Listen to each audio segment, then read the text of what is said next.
So on Twitter, I recently saw a tweet go viral, and it was basically saying if you could erase any storyline from any show, and it had these following shows, it was saying what storyline would it be?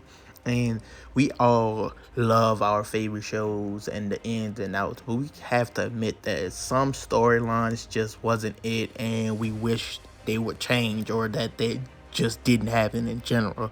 Now, for this video, I was gonna go and pick a specific storyline of I wish that never happened or that could have changed, but I'm pretty sure the unanimous opinion of that is for Game of Thrones, the last two seasons. I'm pretty sure that's probably like the worst storylines. People unanimously agree with that, and I haven't even finished Game of Thrones yet. So when I get there, I'll probably agree with it as well if it's that unanimous. But what I decided to do with this video is go through some of the shows that they have on this list and see if I agree with some of the opinions that you guys might have. So for this list, I'll go through a few shows and I'll just list them off right here. Shows that I have seen: How to Get Away with Murder, Grey's Anatomy, Vampire Diaries, Pretty Little Liars, Gossip Girl. They have Game of Thrones, Euphoria, and even Glee.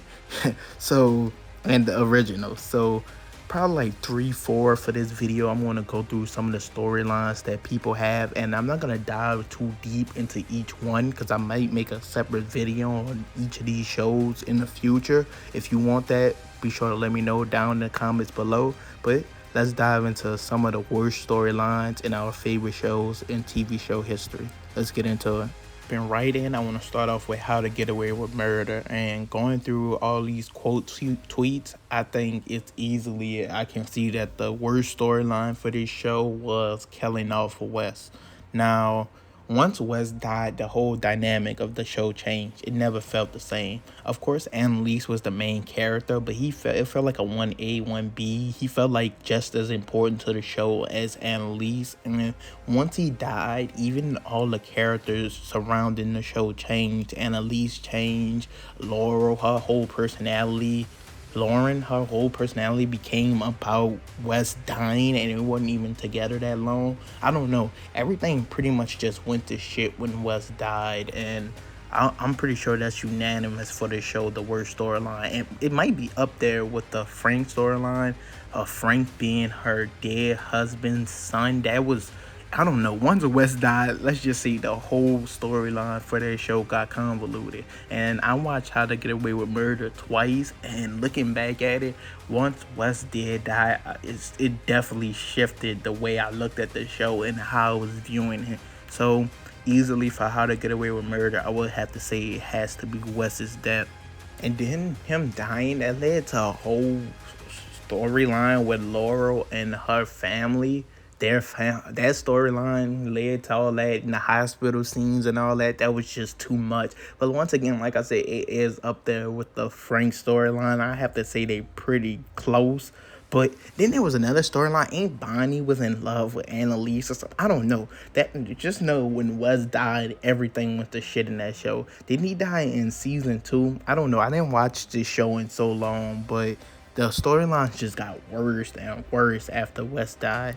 Cause didn't it end up Laurel and her family's backstory had something to do with Wes's death? It was some assassin dude that worked for her father. Yeah, that whole shit was just terrible. I need to move on for another show because I'm gonna have to go back and rewatch this myself and look into what actually happened. Cause like I said, I can't remember, and everything in this storyline got so convoluted. But like I said, the people have spoken, and it's obviously Wes's death and How to Get Away with Murder.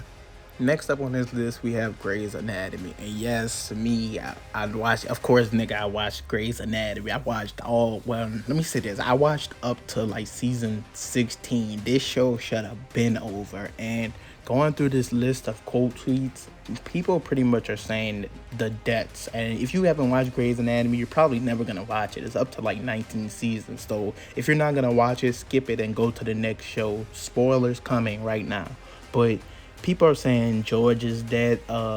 They saying her sister's dead. They're saying Derek's dead. Of course, they're gonna say all these deaths. Callie leaving. Some people even saying Maggie's relationship. But I think the worst storyline for me easily, besides Christina leaving and all that, was Karev leaving. Like, it's Karev left in season 15, I believe. I can't remember. Like I said, I watched all the way up to season 16 and haven't watched it since. And it's been years. And I heard they're up to like 19 or 20 seasons. And it's finally about to come to an end. But if you don't know, if you haven't seen season 15, I believe it was, Karev left because he went to visit Izzy and she ended up having his kids when she left. So he left Joe to go be with Izzy. It was so too much going on. It made no fucking sense for one. And for two, he was in love with Joe, but my main reason was Karev and Meredith was like the only two people left from the very beginning. And I know who the other two black doctors was. I don't really count them. I count Karev and Meredith because they felt like we were following their journey from the very beginning of season one. And since then, we lost George, we lost Izzy, we lost her sister. We just lost everybody. She lost Derek. Like, I don't know. Derek dying, Christina leaving, O'Malley dying, just all these different things happening. I didn't want Karev to leave. Like, he felt like him and Meredith was the only things holding up the hospital and holding the show together. And literally, that was the only interesting thing that happened in season 15 or 16, whichever one it was. And that's literally why I stopped watching the show. Once Karev left, I felt like there was no other point, no other reason to watch the show. Literally, as the seasons kept going on, it just felt like a relationship soap opera. It was Jackson, Kepner, Jackson and Maggie. It was Teddy and Owen, Amelia and Owen, Meredith trying to find a new husband after Derek died. Not a new husband, but new boyfriends after Derek died. She was with DeLuca. She was with some other new guy came in. I don't know. Once Karev left, like, the show was done for me. And of course they were bad storylines before then, but I feel like that was the one that really just killed off the show for me. And like I said, that was way in season 15. I felt like the show should have ended around 12 max, but if I had to choose a worst storyline for Grey's Anatomy, it would be Karev leaving for me. Next up, we have Vampire Diaries on this list, and me being a big fan of originals, I have high level of expertise in Vampire Diaries, if I do say so myself. So I know that the consensus answer for this is obviously gonna be the mistreatment of Bonnie through all 8 seasons of that fucking show. But I want to pick a different storyline or a different answer, but to pay tribute to Bonnie, all the clips for the Vampire Diaries for this video gonna be all Bonnie clips because she definitely deserves it, was carrying. But like I was saying, I think the worst storyline started to come once Elena left. And that's crazy to say because I fucking hated Elena, but when she was gone, you definitely felt her absence. Especially because her actor was gone, they couldn't use Catherine as well, so they created a big problem. And that goes with my main storyline problem, the villains. Silas and Kate, the worst villains ever. Like, easily the top 3 villains from the show are Klaus, Catherine, and definitely I would say actually Kai. Kai is actually a very underrated third villain for me. So it's easily Klaus, Catherine, and Kai. All the other villains, it made the storyline drag out and so fucking boring. They had no charisma, they just had nothing to them. And then the Silas being the double ganger of Stefan was the stupidest shit ever.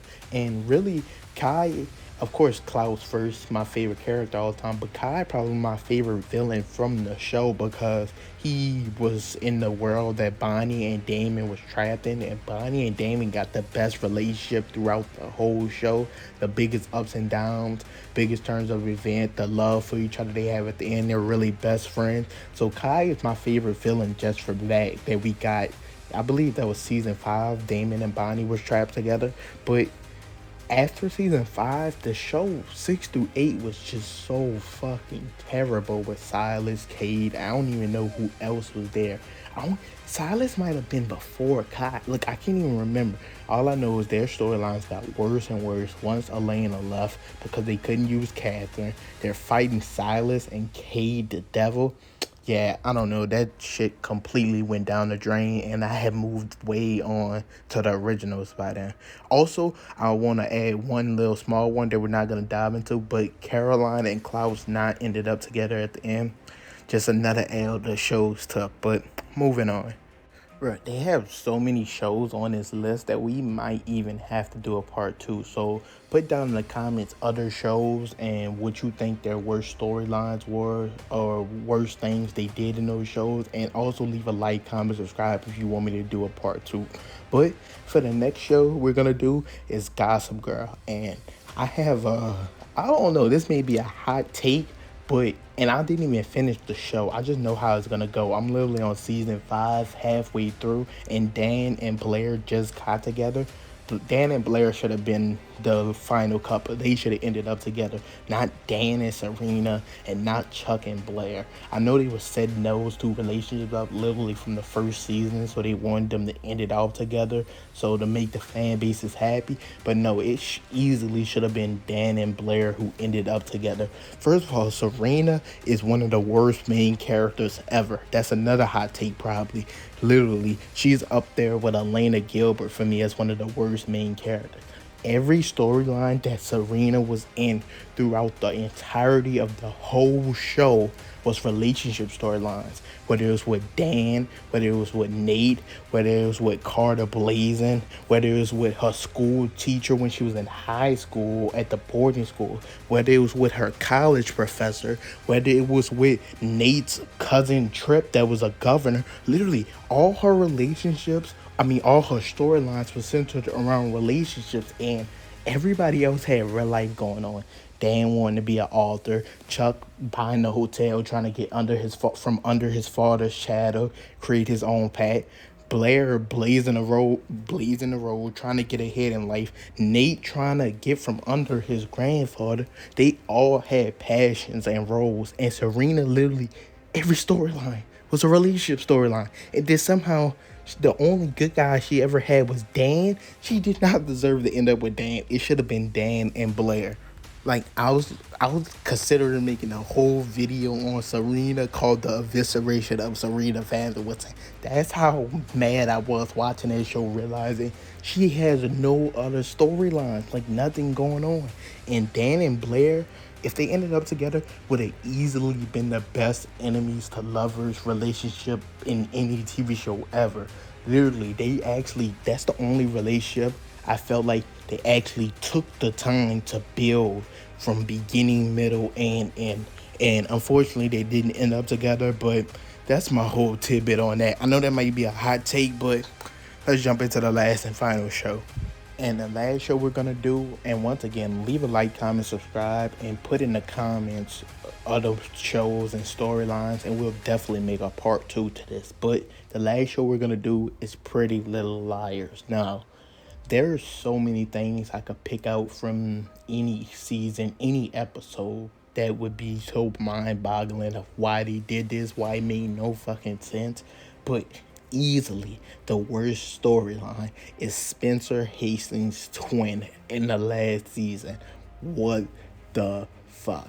That made absolutely no fucking sense. And what I really think happened was the writers finally realized Spencer was the best of the girls and she was the best actor in the show, so they wanted to push her talents to the forefront, but they did it in the absolute worst ways possible. It was fucking terrible. Literally, by then, the show was dead anyway. Like, they did so much stringing along the audience, try to make them second guess who it was, gave us CC fucking Drake. What the fuck? Like I was saying, bro, the Spencer Hastings' twin at the end thing was so fucking terrible.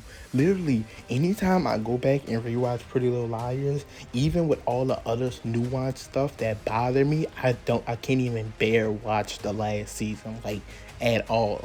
Like, literally, don't ever watch that season again. Literally, it broke my heart how fast that show went down here. But That's it for this video. I could rant about each of these shows and more shows and each storylines. So if you guys want to see that, like I said, be sure to leave a like, comment, subscribe. And we're on the road to 400 subscribers, maybe 500 by the time this video drop. You guys have been doing amazing. So please hit that subscribe button on the road to 1K. And I'm out.